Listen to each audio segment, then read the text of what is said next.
while her family were camping in the area. She was taken to Nine Wells Hospital in Dundee, where she later died. The UK is seeing a spike in anti-Semitism cases following the Iran war, with 1,962 reported this year. The Community Security Trust says the number's gone up by a fifth on the first half of last year. Dave Rich is their Director of Policy. These are ordinary British people going about their lives being threatened and harassed and attacked simply because they're Jewish. And there'll be no disciplinary proceedings against the police marksman who shot Chris Carver. An Old Bailey trial cleared Martin Blake of murder, but initially not of a disciplinary. The Independent Office for Police Conduct says this will now no longer take place. That's the latest from Radio News Hub. I'm Jonathan Deutsch. Before you start packing the luggage in your suitcase, Fairgold would like to help you pack more cash into your wallet. And if you request our free selling pack, you could receive extra holiday spending money directly into your bank account in as little as 48 hours. So text FAIR to 80800 or visit fairgold.co.uk.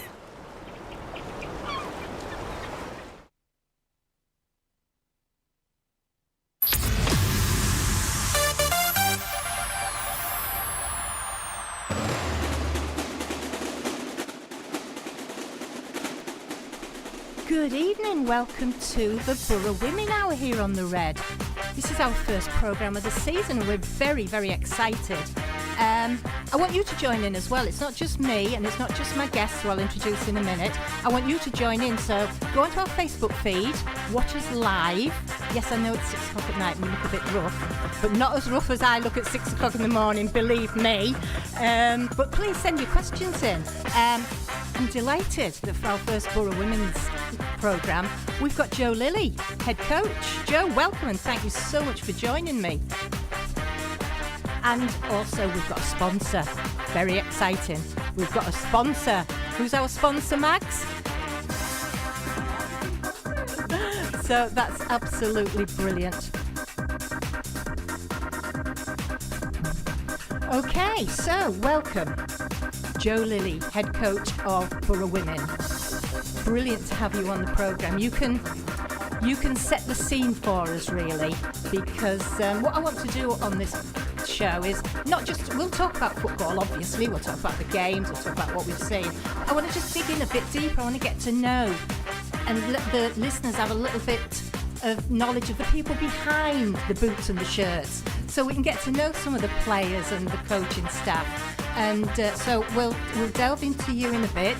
And Mags, of course, our sponsor. Give yourself a plug. Woo! My marketing button. So it's the online solution to help every single business be able to see and plan their marketing tasks and activities. So, yeah, it's the place to go to put marketing in your business. You're listening to the Boro Women Hour, brought to you by My Marketing Button. Magic. Your marketing plan in your pocket. This is the Red. There we go. Absolutely brilliant.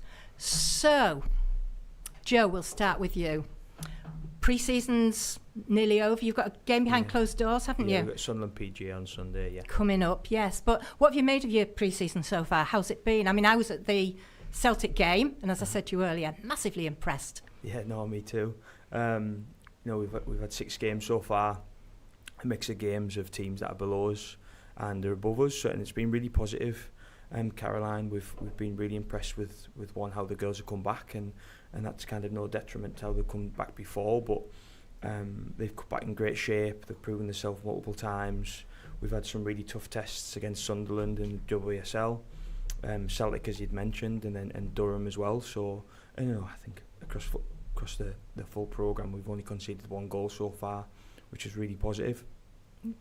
Really happy with everything we've got out, and it's just waiting to get that season underway now. That's absolutely amazing. Just 1 goal conceded. Let's hope it carries on into the season. And you brought in a few players as well. Are they starting now to integrate with the squad and show you, why you bought them? And because they did look impressive to me in the pre-season friendly. Yeah, 100%. We were really kind of key what kind of people we wanted to bring in. We've got a really young squad, and I think last year we had moments where that youthfulness had shown in managing moments, and I think it was a case when we decided to bring Sarah, Ellie and Bridget in on contracts. It was the case of we need experienced players who had played at a higher level, Each one of them have done so, and I think you look at someone like Sarah Robson, should I say. She's represented the country. She's captained the country over 100 times. Someone of that calibre is worth the weight in gold, and we were just buzzing to have her. And same with Ellie and Bridget, of people who've been there, done that, and can bring that experience to the group. It's that mix, isn't it, of youth and experience that is key. If you're going to build and I'm going to ask you the question now, are you building a squad do you think you can be challenging? Because, next step championship, after that, the world's your oyster once you get to the WSL. Yeah, 100%. And we always set out that, from 4 years ago when the club took over, that we wanted to make sure that we took steps forward constantly and we didn't go backwards. Within that, it's something that is manageable and sustainable as we go forward. And I think we made a massive step last year where, teams come up normally and it's just about survival. I think we proved to ourselves and other people that we didn't want it just to be about survival. We wanted to, make ourselves known in that league. And I think this year we've added a little bit more quality. We've kept hold of the majority of squad that did so well last year and had done so well over the previous years. So we'd like to be up there challenging and making sure that it's not little old Boro, it's big Boro, and we're here to fight and try and get in that WSL too. No, absolutely, because there's a real buzz around the town and around the whole club, and it's brilliant that the women's team is a big part of that buzz. It's no longer an afterthought. You are key to Middlesbrough Football Club and, to its profile and its success, really. No, it's massive. And I think, someone said to me the other day, you don't just support Boro Men's, you support Boro, and that's what you're about. It's in terms of, me and the general manager, Ben, both massive Boro fans. We've had season tickets for years, and we care about how the men's team are doing. Obviously, the women's team are a massive part of our lives, and it's right down to the Priya card and everything. We just want Boro to do well, and we want to, if we've got a little input on that, then that's great. Do you get much interaction with Kim? Yeah, so Kim's a busy man, as you can imagine. It's been busy this last couple of weeks, that's for sure. And I think he's, I think when I took over, he just started to come in. It was probably at the point where Eddie was in charge for a couple of weeks, I think, and then Kim had came in, and he's came in and kind of proven to everyone that although he came from Sweden, he's made a big impact on the league. I think it was Will Lancashire had said something about him recently about how he's taught him so much in a short space of time, and that's Kim. And you can see when you walk past him in the building how focused he is on what he wants to do, how hard he's worked, having a full pre-season with the lads this time, and it's someone that you can look up to and go, it is possible, and then just that hard work, that desire to want to achieve, because after last year's disappointment right towards the end, it's easy that he'd probably feel that pressure, and you can see that he's willing to take that next step. And we brought some quality players in this year, so no, he's impressive, and he's a good guy too. I think that's important. Oh, very important, absolutely, yes. And is there any more on your side? Incoming's likely, or you're pretty happy with your squad as it is now? I think we're really happy with the squad. If a player came available, that we would, you can never say no. Yeah, can you? 100%. But we're happy with what we've got. Niamh Boothroyd came in about 2 weeks ago, and she's a young player from Sunderland on loan, and she's brought some quality. And we saw what Emily Cassop did last year, just getting someone on loan and the impact they can make. And I think Niamh is going to make that impact as well. Mags. Hello. Tell us a little bit about My Marketing Button and what you do, because you're going to be a big part of the show, because every time we play a jingle, we're going to hear My Marketing Button. So tell people about it to start with. Get the plugs in. Get the plugs, absolutely. Thanks, Caroline. So very similar to football, can I just say? People are probably thinking, what's she on about? So what My Marketing Button is, it's an online tech system, basically, that gives full visibility of the management process of marketing, what that looks like in action, and how marketing sits in between ops and sales. But it's a really easy to use kind of agile system, and it just means that business owners, SMEs, small teams, they can plan their activities across their business in line with really key business outcomes. So what we've created is a framework, the marketing performance framework, that helps businesses see this role of marketing. So we are a bit disruptive, if I'm being honest, Caroline, because... Max, disruptive, never. We like to shake it up a little bit. And it's really important that with the business process of marketing, so I think the key here is dealing with a subject that is very much topical, which is what is marketing. And it is split. There is a process of it and things that deliver on the process. And I think we tend to leap straight to delivery, like, as in web design, etc., those deliverables. But it's easy to miss the process that they deliver on. So we need to show what that process looks like. So my marketing button shows that. But really what it gives is some key shape and structure, which is very similar to an effective football team working with shape and structure. So this is why we've created a system that visualises what people are doing, where they're spending their time, and the framework that we've developed is made up of 12 essential business outcomes. So my marketing button gives you a way to plan your activities on those essential outcomes.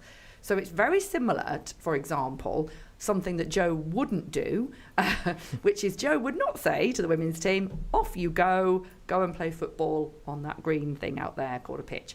That's so vague and so ridiculous. So we know that the work that goes in, like before a match, the preparation, the structure of who he puts where, how they communicate with each other, how they, where they pass the ball, that shape and structure that they use. And we've talked about that on the commentary with the women's team a lot, about how they hold that shape, and that's what leads to great performance. My marketing button is a business equivalent of helping people to structure their time and effort. So yeah, it's about achieving goals, and we've done that in a business way. So absolutely, it's all about goals at the moment, yep. Isn't it? It's definitely on this show. And tell us a bit, how did you get into football, Mags? So I've always been a fan. I'm not sure whether it's appropriate to say who I used to support. Chelsea.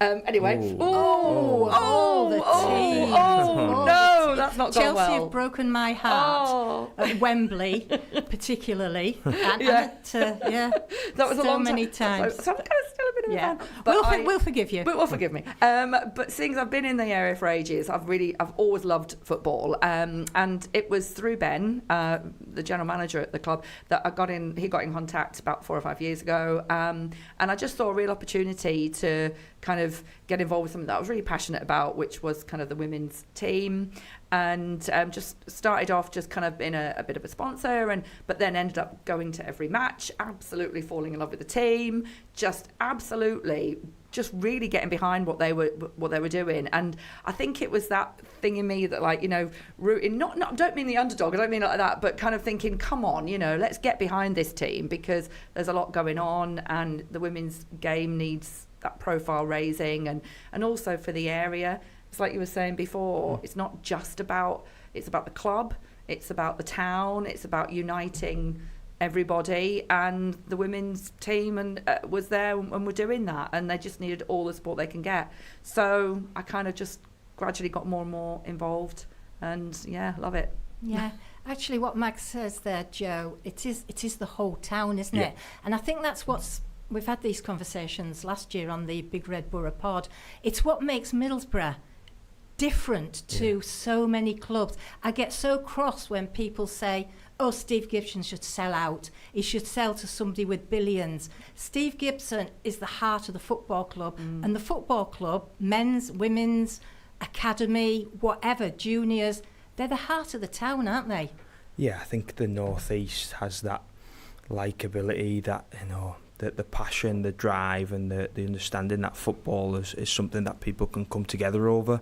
And I think if you look how well the North East teams in Middlesbrough's followed, how much it means when things happen, and you just have to go back to the parade before the Southampton game in the playoff of the kind of people were lying in the streets. There was flares, there was everything. You can see how much it means to people, and we're talking generations now. I've got, I go to the games with my dad and my granddad. My niece and my mum have started to come to the Boro women's games because they've seen a connection in there, and that's just within my family. And I think it's such a good thing to see that, it's opening a different kind of pathway into football, and showing that people just love the club. No, absolutely. Yeah, interesting actually, just picking up on something you said there, Joe, because I'm also the Her Game 2 ambassador for the club, which is such an absolute incredible honour, to be honest, because that's separate to the women's team and the women's game. Her Game 2 is a whole separate organisation, a charity that's all about, uniting in sport and removing any kind of, dare I say, but sexism and etc., making it inclusive and encouraging that. So that's absolutely brilliant. But I was doing some chats with some fans in the fan zone at the men's match for Her Game 2, chatting to some great fans. But this guy then pulled me aside after he'd spoken to me on the mic, and he actually came over to me and he said, I've been a Boro fan for absolutely decades. And he said, and I'll be the first to say that the whole thing around the women's game was so different years ago. Yeah.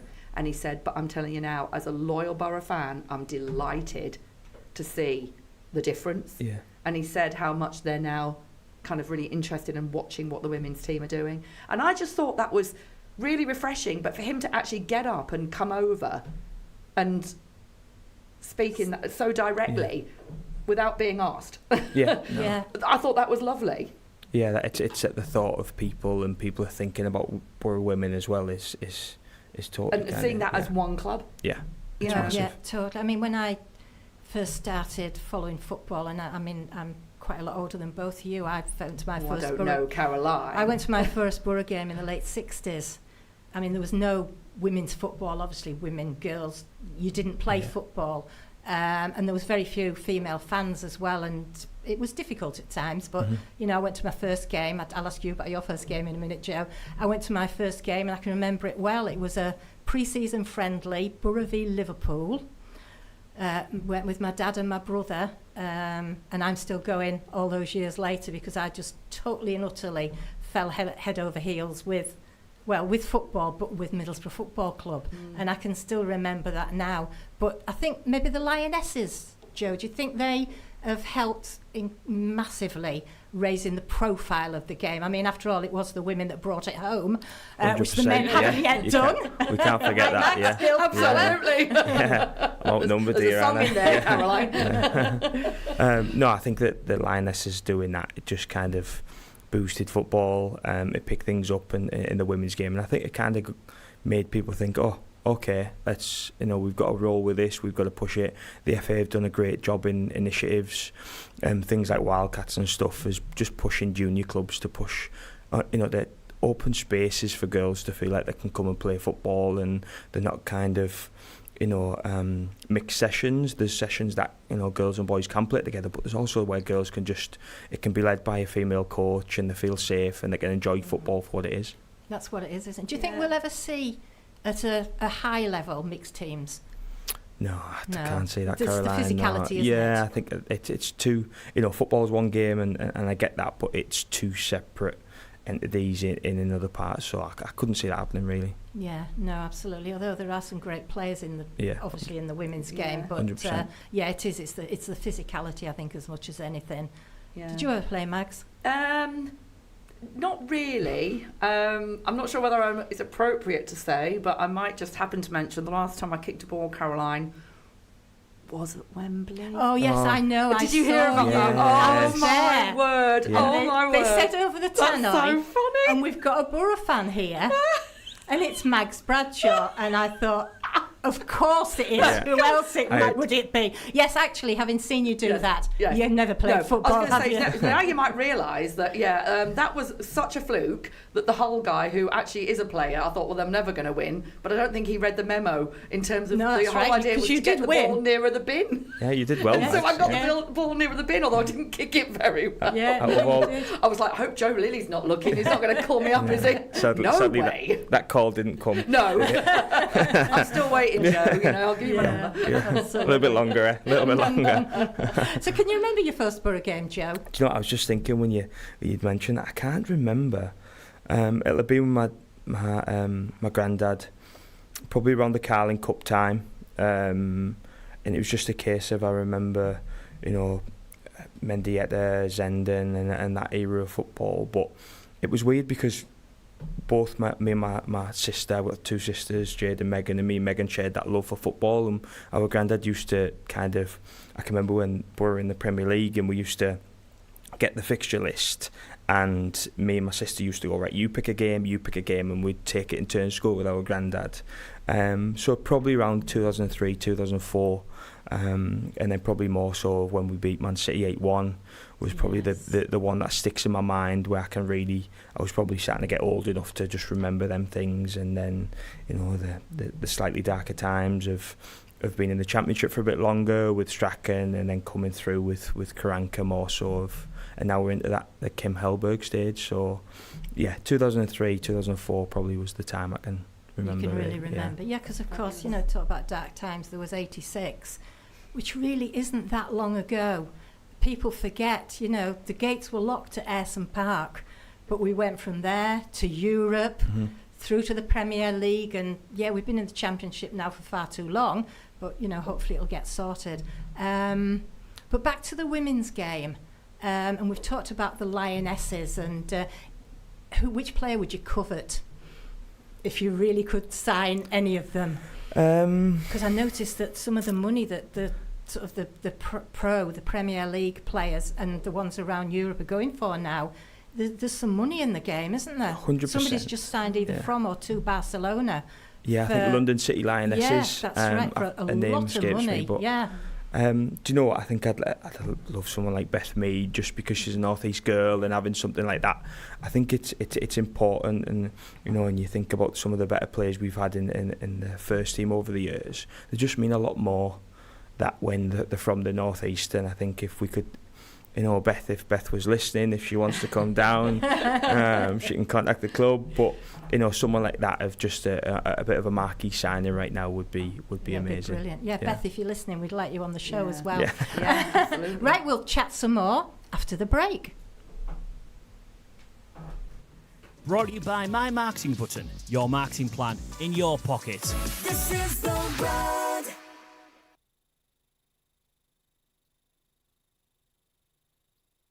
Meet Martin. Hello. Martin used to wake up in a cold sweat, worrying how his business would make its next sale. I'd have nightmares that we were falling and failing. But these days, Martin sleeps like a baby. 'Cause now we climb and conquer. Climb and Conquer are a results-driven agency that help businesses like yours to grow through search, paid social, and email. Their team of industry-leading experts can help your business outrank competitors, capture market share, and drive revenue. Search Climb and Conquer to find out more. Climb and Conquer, the high-performance marketing agency. Drive. You know you want to. So get your kids' driving lessons sorted now with Drive in Middlesbrough. Our award-winning driver training is recognised across the UK, and when they learn to drive with us, they get a pass your driving test guarantee. That means if they don't pass the first test, Drive will pay for their second one, and that's a promise.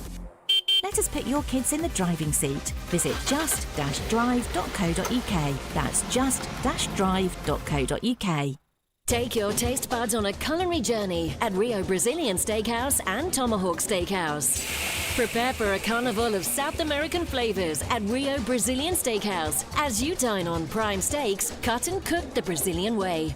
And where can we take you on your meat journey? Find out at Tomahawk Steakhouse, home to the authentic meat connoisseurs. 2 top restaurants, 1 big choice. Which to choose first? See Rio-Steakhouse or tomahawk-steakhouse.co.uk. Lack of lighting at work caused Nicola to fall and break her arm. She chose Ather & Co. to put things right. I couldn't work, couldn't get out of the bath, couldn't get dressed, couldn't drive to my job. I would absolutely recommend Ather & Co. They were brilliant. Done an online inquiry. They rang me the next morning. 6 months till I got my payment. I was happy with it. Choose the one you know, Ather & Co. See athers.co.uk. The Boro Women Hour, brought to you by My Marketing Button, your marketing plan in your pocket. This is the road. Well, I've got a message for you two from Mike in Rotherham, who is listening. Oh, hi, Mike. Oh, no, Mike, you're in there. Mike I think I know who that is. Mike says, tell Joe and Mags, Can't wait for the match at Baldermere to show the league what we can do. Get Brilliant. in there, Mike. Thanks, There Mike. you go. Appreciate If it's that. who I think it is, bring the drum. That's who I think it is. Right, okay. So, Joe, your career, you've been in football basically your entire life. Yeah. What drew you into it? Where did you start? When did you start? Started playing at Nunthorpe as a junior because I went to Nunthorpe school. And basically I got to an age where I think I'll have been probably 16, and my dad turned around and kind of said, you're probably not good enough to make it, Joe. Well, at least he was honest. Tough love. And we started coaching an under-17 team at Nunthorpe. And then from Nunthorpe I did that. I moved to America for a short while, just under 2 years. We worked in a full-time programme in the UPSL, so, four sessions a week, gym sessions, video analysis, all-around care, so that had given me my first impact of that. Came home, started working at Redcar Athletic, which obviously we know pretty well in terms of doing the reserve team. Alongside that, I was running a pub at the same time, so I was busy. Volunteering, kind of working in a load of volunteering hours, trying to get there. Then got a job at Stockton Town. Worked there for 5 years. Within the time at Stockton Town, got a job as the assistant at Boro, and then October last year I got offered the full-time job as the first team coach and head coach. So yeah, it's been a whirlwind. I started coaching at 16, I'm 30 now, so 14 years of volunteering, committing time and all that. So yeah, it's been positive. Brilliant. And tell us a bit about America, because was that around the time that the MLS was just starting to take off, or had it not really? Because obviously it's caught fire now, with what happened in the World Cup. Take the politics out of it. Mm-hmm. The World Cup was a brilliant showcase for America and for the game, and David Beckham and into Miami, Messi and such like going over. Was it like that when you were over there? Yeah, 100%. I think I worked in a programme where it was more of the case of we had lads from all over the world, Scotland, Nigeria, Kazakhstan, all over, and the MLS had started to recruit players. Obviously, Beckham played for LA Galaxy. David Villa was in there. I forget he was playing for. Lampard had went there, so it was starting to full flow of where they're at, I suppose. So yeah, it started to take off, and it's just got better and better and better. Yeah, and of course, American players are now coming over to the best teams in the championship. Yeah, we've got 3 of them now. Yeah, absolutely. Yeah. So, and you enjoyed your time in America. Did you learn a lot over there? Yeah, being in a full-time programme, I was a young coach who just wanted to kind of work in football as much as I could, and I remember sending an email out to everyone in the Football League asking for, could I come and work, could I come and shadow, and you get a few replies and some just get missed, because I can imagine how many people get contacted. Went over to America, worked in a full-time programme, and it started me on my journey of understanding what football really was, and America's a great country. Yeah, no, absolutely. And because you've worked your way up through all the different stages, from playing, coaching, through to where you are now, you must have learnt a lot of lessons sort of at every stage that you're now taking into your role, at Boro Women. Yeah, 100%. I've worked for some really, really good people, and people who've had loads of good experiences.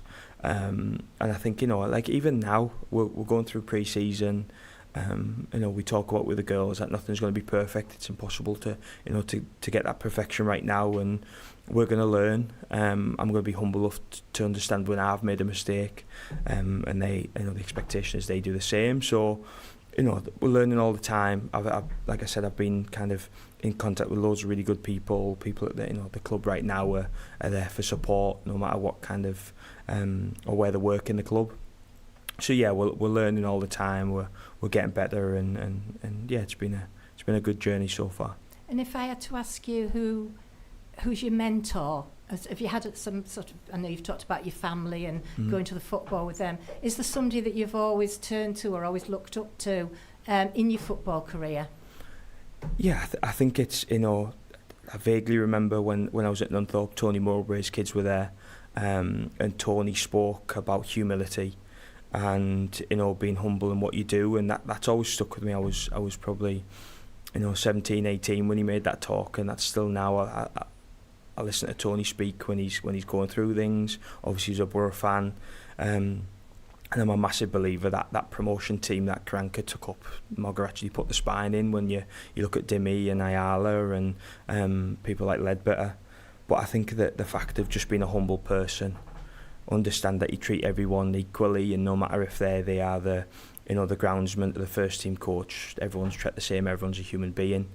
And I think that's someone who I just think I'd like to mirror off and understand that, football will keep changing, but if you can, stay true to who you are, I think is massive. And I think that seems to me anyway to be a bit of an ethos that goes right through, particularly at the moment, right through Middlesbrough Football Club. Yeah. I think, they're engaged with the fans, but it seems as though they are actually humble, most of them. I think you saw that at the open training session. Yeah. Do you know what? And I think, when we're speaking about Kim and his staff, and Kim's just like a normal person. Like, we build these people up. And by the way, Kim is an incredibly educated man. He's changing football. He's changing the wave. But he's a guy who just wants to work hard. He wears his heart on his sleeve, as you'll have seen in some of his interviews at the end of last year. And the club is absolutely jam-packed of people. We were talking in the break there about Craig McManus of Supporter Services, a top human being who cares about the club. When you talk to him, you can see the passion. We've got Mags next to us who comes to our games, and you can see the love and that desire of wanting the club to do well. And I think when you're around that place, you just see all the good people involved, and it just makes you kind of love the club even more, if that was possible. No, absolutely. Max, we've got a message for you. Oh, I love that. Apparently you're off it when you're doing your commentary. Yeah. But in the nicest, most entertaining way. I'll take that. I'm wondering whether or not, am I allowed to know who that's from? Because if it's from Matty C, that's my roast. No, it's not. No, it's not. I was going to say, that's absolutely great. We love it. I think that's a compliment. Definitely a compliment. I'm taking that as a compliment because we need. I think it is about celebrating, the amazing stuff that's going on the pitch, and I do work to a brief. I'm not saying I don't. I can be rebellious, but the brief was, let's not do stereotypical commentary. I said, okay. We don't want to be stereotypical. Let's not do that. Let's shake it up a little bit. Yeah, we'll leave that to the Beeb and others. Yeah, absolutely. But we have, honestly, it's so amazing. I've got to say, Joe, it's been like the biggest honour to be able to, be a part of the games and just chat about what we see. We just say what we see, and to have the ability to be able to share that, with other people has been amazing. And seeing some incredible performances as well, and a lot we were saying before, but a lot to be said about you, and I think and what you've done in terms of like what you've brought to the team. And I think we were saying before we came into the studio though about how the team are at the start of this season, and we were saying about having the ability to have pre-season, this time round, just you and your style and all the rest of it. I think there's a lot to be said for that level of confidence that you can sense it, can't you? There's that aura. But I think you talk about Kim Hellberg, I don't know him, but I can, I see. And I think what's really lovely is we've got head coaches for the men's and the women's team at Boro who are very, very similar, very driven, quality people who get on, they have a good bond. And I think that is really powerful, because that's like saying, well, no matter what team at the club, the coaching staff, if you like, for both teams are so united and together, and I think that's great. You can see it. I think it's it's something that it's a bit of an ethos in the club about how you stick to being a good person and you work hard, and I think that's just the North East. You think about some of the players we've had in the past, and I think like someone like a Tunchai Sanley, who Tunchai wasn't the best player, by the way, was very good, but he ran his socks off. Yeah. And I think there's a lot, if you look at some of the players that might have not been the best in terms of the skill sets what they had, if they ran the socks off, Boro fall in love. Boro love them. And Absolutely. I think, and you do need quality, but hard work is a minimum. And I think if you look at someone like Kim from the outside and just being in the building, that's a minimum for Kim. Hard work. Absolutely, and I think I'll just conclude, but circle back to the comment. And I think there's another reason why we like to bring a certain energy to the commentary. It's just that obviously, it goes without saying that we want more people to come down and get behind the women's team. I mean, come on, let's be honest and say we've got to get those numbers up. But being able to deliver that commentary as well, I think it's really important that we help create that atmosphere and try and deliver back the atmosphere that we're seeing and show that energy that we're seeing in front of our eyes. Great performances and real belief from the team and the hard work that went in particular, like last season. We said at that first match that we went to, which was, we won't go too much into that, that first match. But from there, the growth through last season, and I think it's really important to share that. And we, like Matty, who I just need to shout out to Matty, the co-host. Very good at what he does. He's brilliant. Massive fan He's of mine. Technically amazing. He better be listening to this because I'm not going to say it again. So there you are, Matty. You heard it from me.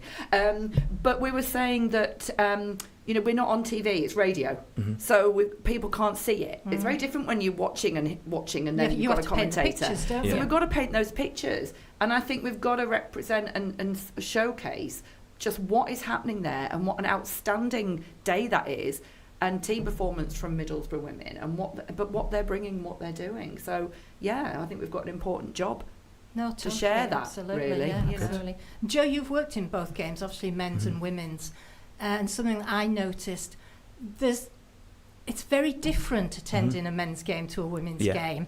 While the atmosphere when there's 25, 28, 30,000 in the Riverside is amazing, still being down at Stockton with several hundred, but who are all equally, it's just, and to see the kids and the dogs come in, and it's just lovely.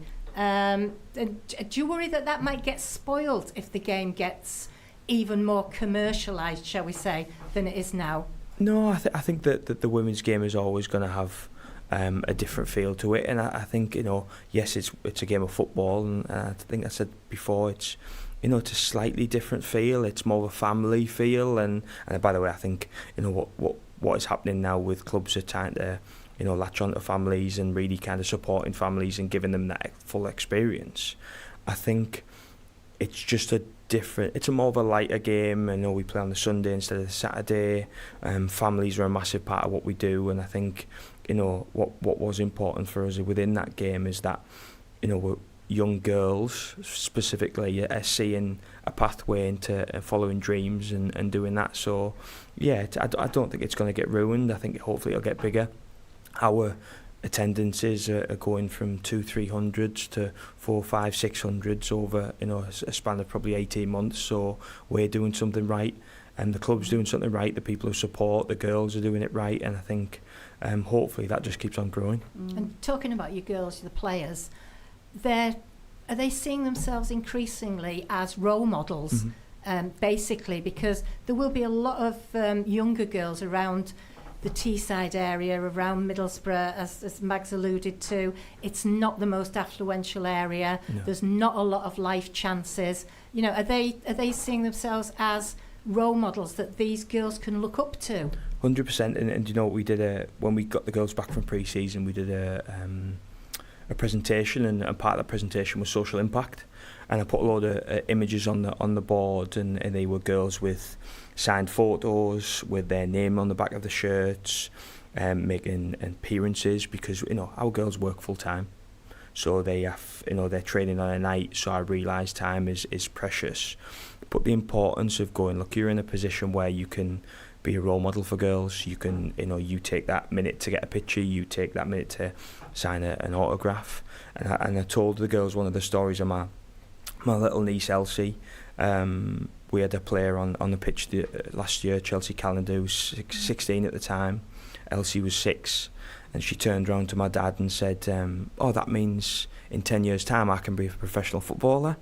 Brilliant. And I think, and I say that with massive heart, because it's attached to my family, but to go, other girls will be doing the exact same thing. They'll be looking at you and going, I want to be like Grace Boyes, I want to be like Amani Maxwell, I want to be like, Sarah Robson. And I think I've really put it onto the girls this year that to grow our game, to grow the love for the team, we've got to be willing to put the time and effort back into our community and pushing to help girls see them role models more. No, absolutely. We've got quite a few questions. I'll ask you one of them now before we go to a break. Joe, how tough is it actually for the girls juggling full-time jobs with, training, playing? It can't be easy for them.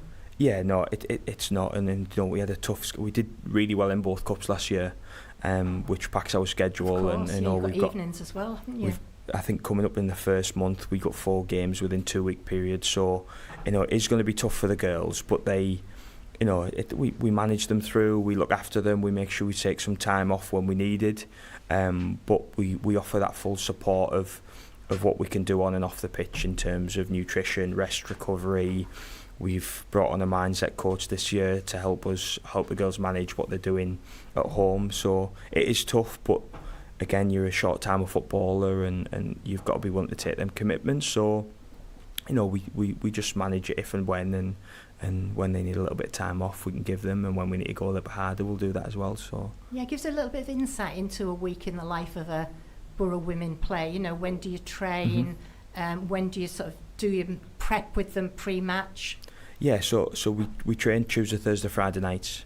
If we don't have a game Sunday, we'll train Sunday too. So we do a lot of out of possession. In the Tuesday, we'll look at the game, what we've just played, and then at the back end of the week, we'll start to look at who we're playing at the weekend, and a lot of in possession. So, we try to change our focus of worrying about how teams can hurt us. But and I don't think I'm giving any secrets away. But how we can hurt teams, and girls have to believe in themselves and believe what they can do and how they can impact the game. So we've switched a lot of how we can hurt teams and how we can do things this year. Yeah, of course, because that's what you want to do, isn't it? Make them worry about you 100%, yeah. Rather than the other way around.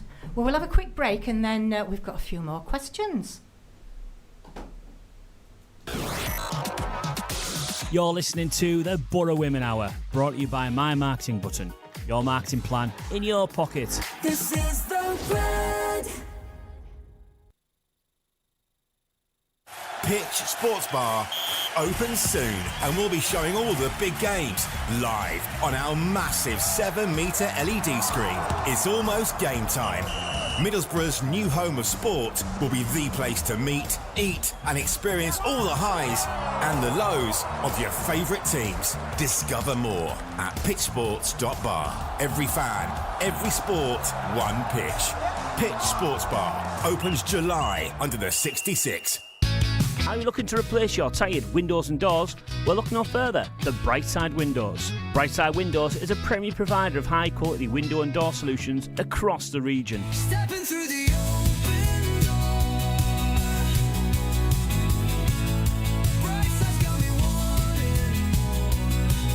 Brightside Windows, the brighter choice for your home. Call now on 01642 989 861. That's 01642 989 861. Is it difficult to make a personal injury compensation claim? Not when you choose Ather & Co. Done an online inquiry. They rang me the next morning straight away. Ran smoothly from start to finish. There was no issues. Ather & Co were absolutely great. After one interview, one session, there was nothing more to do really. I would absolutely recommend Ather & Co. Choose the one you know, Ather & Co. See athers.co.uk. Increase.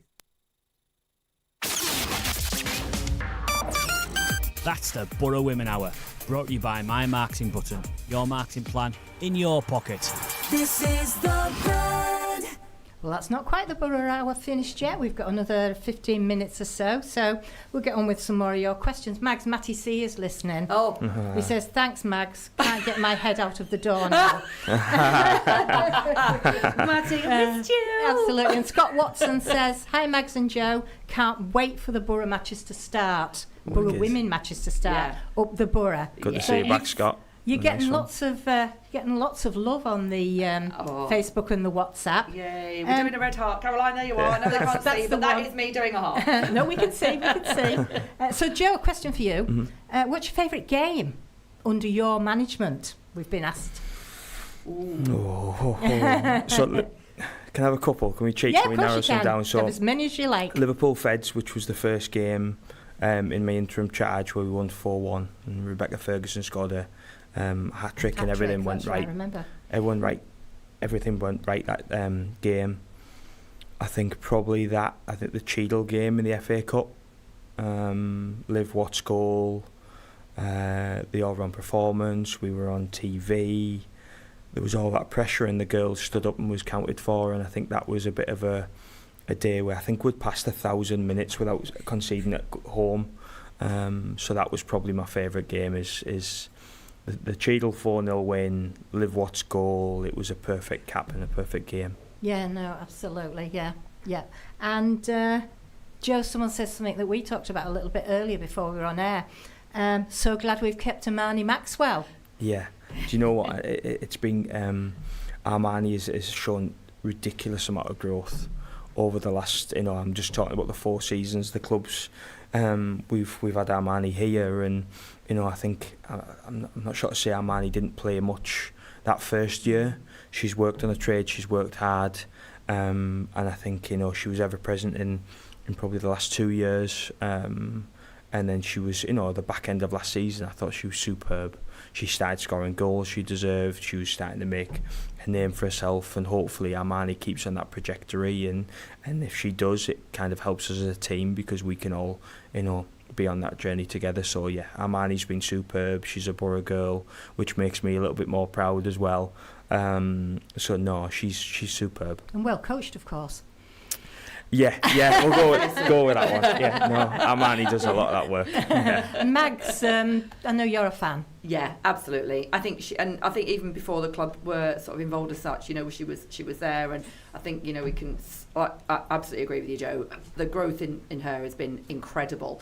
And I think, like you say, making a bit of a name for herself. And it's been really good to see that she's caused people trouble. Yeah. You know what I mean? Yeah. I love that because she gets a run on. And what I've noticed with her is that confidence to run forward, to anticipate the ball, to want the ball and to be hungry for the ball. And I think that kind of, hunger, if you like, has come through. And that must be because she believes in herself, like you say, and grown, developed. Fantastic. Yeah, no, she's been superb, and hopefully we're in for another good season as long as she keeps working hard. So. Well, she certainly looked like that against Celtic, I must admit, yeah.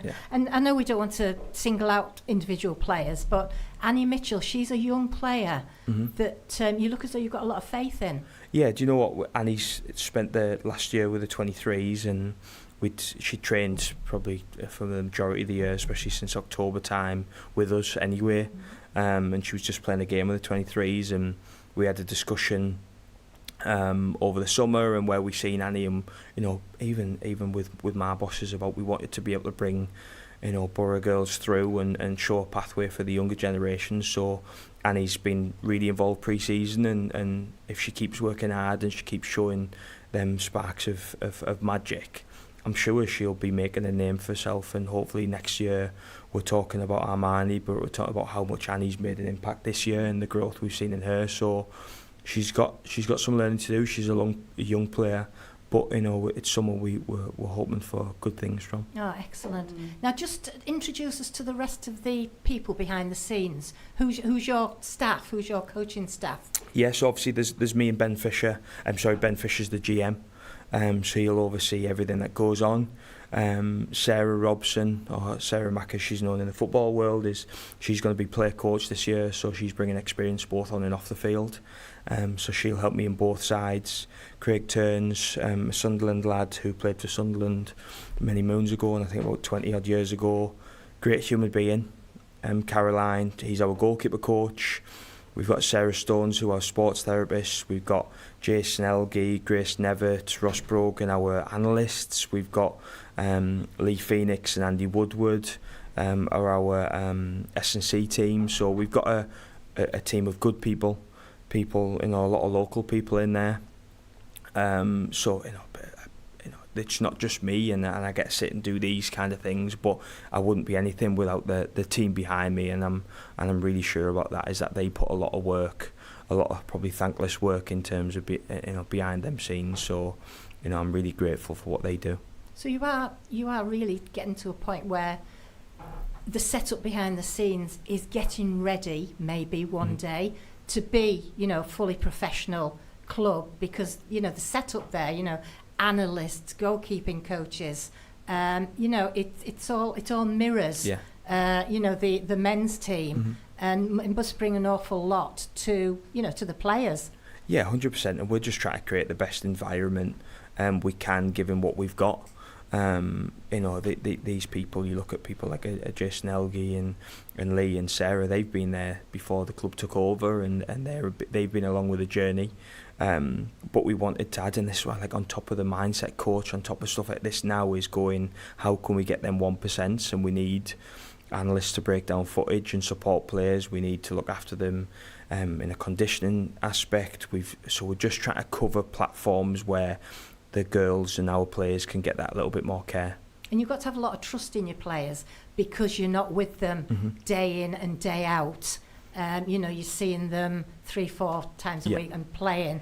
So that is quite different, isn't it? So you really have to trust them to also be doing the right thing when they're at home, when they're at work, whether it's nutrition or some more fitness training or whatever.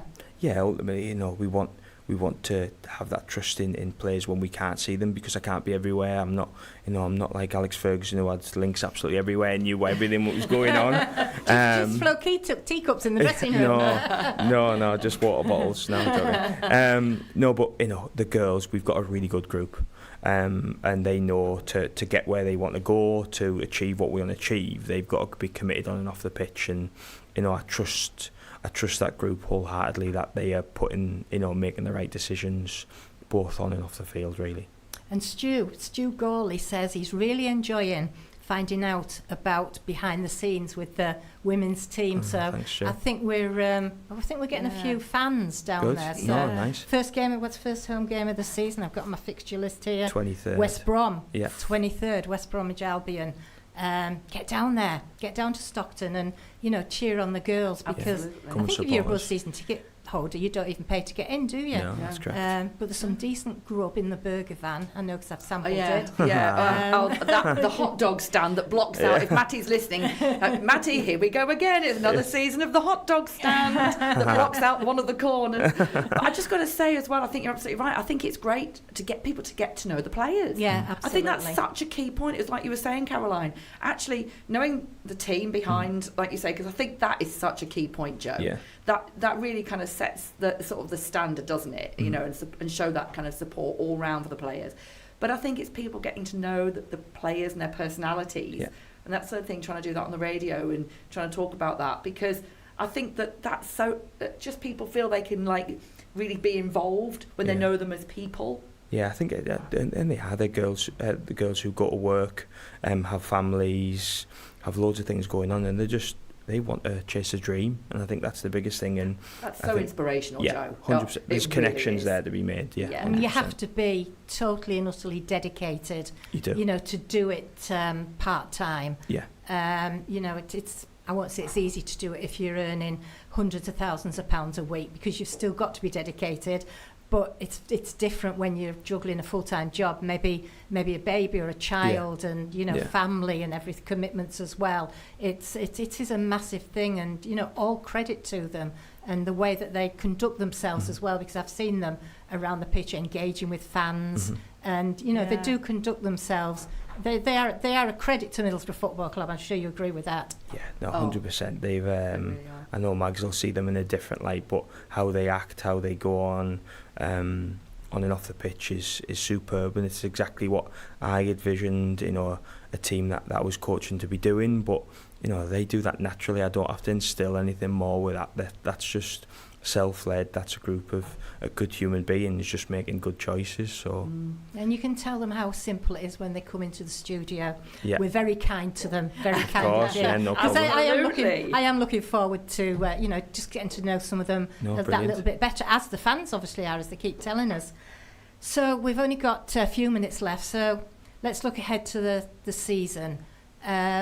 Realistically, how do you see it going? What's your aspirations, and more growth as well, I guess, for the players? Yeah, 100%. We wanted to make sure that we were getting better all the time. We were making steps forward, like I said right at the start, and I think there's some tough teams in our league this year. West Brom, Stoke are really good outfits. Rugby Boro have been up there all the time. Norwich are coming across full time. We'd like to be in that discussion where we're thought of. People are thinking, right, they're going to be a tough game. We want to be in a better position than we finished last year, and we'll strive and do our best to do so. I think we'll probably be little underdogs, and I'm happy that way right now. But that's a group who really want to push themselves, really want to get better than last year, and hopefully with that attitude and a load of hard work, then we can continue to be a team that people are proud of, really. And a good cup run? That's the idea. Yeah, league and smile on your face, Joe. That is the idea. Yeah. And how about getting the television cameras down again? I mean, that was fairly momentous, wasn't it? Yeah. Do you know what? That was a crazy day, because it was that week or two where I'd just taken charge, and Ben had told me and said, "Oh, you have to do a TV interview, and the cameras are going to be there." And I'm thinking, "Oh, wow, what is going on?" And I had to pinch myself, but. Yeah, that's just good for the women's game, Caroline. That's good for the Boro girls, and to be able to see something you connect with on TV, that's wow, just wow. Absolutely brilliant, yeah. Max, you're obviously looking forward to the season ahead. How do you see it panning out? Well, I'm a bit with you, Joe. I've got to say that I think that I feel we're going into this season with a really strong, positive vibe, so different to the start of last season, because I think everyone will agree, there was that vibe of, we've come up to the league above, and God, we're in this different league with all this quality, and there was that, and then we talked about it on the radio as well. But actually, you sense now coming into this season, we're kind of, actually, guys, we're contenders. We really are. There's that much more that vibe. So I see us really being in there and being very challenging. I think we're coming into this season with a high level of confidence and belief. And I think ready for, I don't want to say the fight in a bad way, but ready for the, let's get in there and give it our best kind of shot. 100%. And I just feel that I think I really see us being strong contenders, put it that way. No one wants to kind of go, we're going to walk away with the league. No. As much as that would be lovely, being realistic. Yeah. But saying that, you've got to have some aspirations, haven't you? So I'm putting us up there as strong contenders. Brilliant. Yeah, all you can do is be in the conversation towards the end of the season. And, all through the season, really. And as you alluded to earlier, make people think, we're playing Boro on Sunday.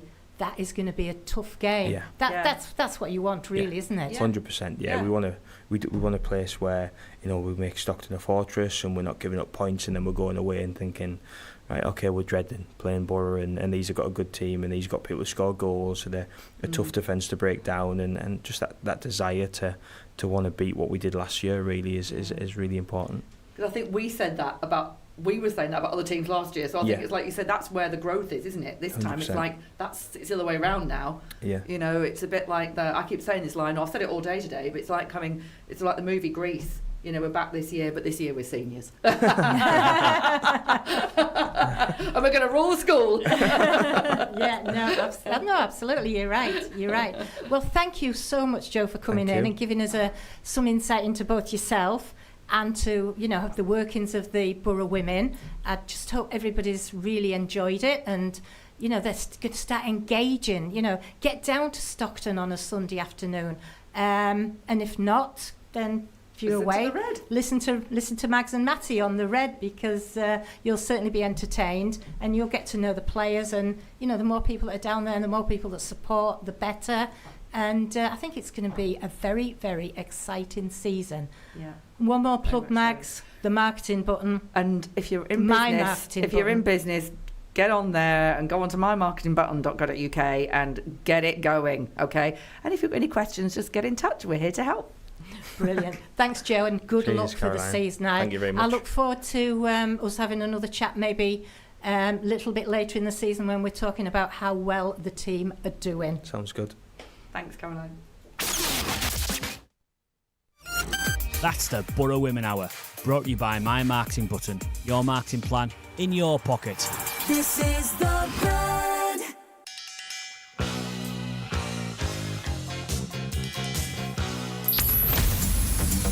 On your radio, smart speaker, app and online. This is the Red News.